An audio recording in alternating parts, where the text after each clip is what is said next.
हा आहे झिशान खान। नुकताच तो MBA झाला आणि नोकरीसाठी BKC इथल्या हरिकृष्णा एक्सपोर्ट्स प्रायव्हेट लिमिटेड या खासगी डायमंड एक्सपोर्ट कंपनीत त्यानं अर्ज केला। पण तिथं त्याला जो अनुभव आला तो शॉकिंग होता। आम्ही केवळ बिगर मुस्लिम उमेदवारांनाच नोकरी देतो असा रिप्लाय कंपनीकडून झिशानला मिळाला। केवळ मुस्लिम आहोत म्हणून नोकरी नाकारण्यात आल्यानं झिशान अस्वस्थ झालाय। या प्रकरणी त्यानं संबंधित कंपनी विरुद्ध पोलीस ठाण्यात गुन्हा दाखल केलाय। एग्जाम कंप्लीट होने के बाद मैंने हरिकृष्णा एक्सपोर्ट्स प्राइवेट लिमिटेड नाम की कंपनी में जॉब के लिए अप्लाई किया। मैंने अपने 2 दोस्तों के साथ जॉब अप्लाई किया।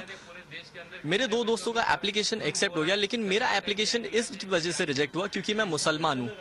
मुझे एप्लीकेशन ईमेल में ऐसा लिखा गया कि आप मुसलमान हैं, हम मुसलमानों को नौकरी नहीं देते, और ये मेरे पास इसका प्रूफ भी है, मेरे पास ईमेल की कॉपी भी है।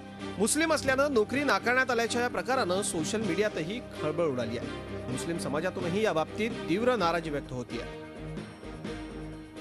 जिस कंपनी में एप्लीकेशन दिया इसको रिप्लाई में जवाब दिया गया कि क्योंकि आप एक मुस्लिम हो करके आपको जॉब पे नहीं रखा जाएगा।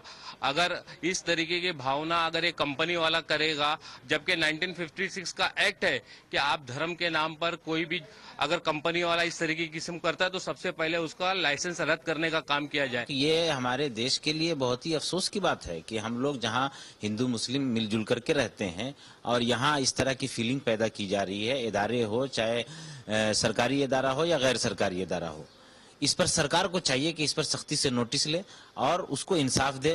दरम्यान राज्य सरकारनेही या प्रकाराची गंभीर दखल घेतली आहे। असा प्रकार खपवून घेणार नाही असा इशारा अल्पसंख्याक मंत्र्यांनी दिलाय। धर्माच्या आधारावर जर नोकऱ्या मिळणं, व्यवसाय करणं किंवा त्याला अशा स्वरूपाचा भेदभाव करणं हे खरं म्हणजे धर्माच्या हे अत्यंत चुकीचं आहे। अशा व्यक्तींच्या विरोधामध्ये खरं कायद्यानं जे काही होत असेल ते कारवाई केली पाहिजे।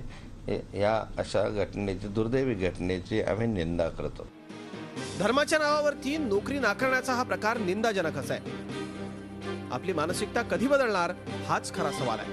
Bureau report, Zee media.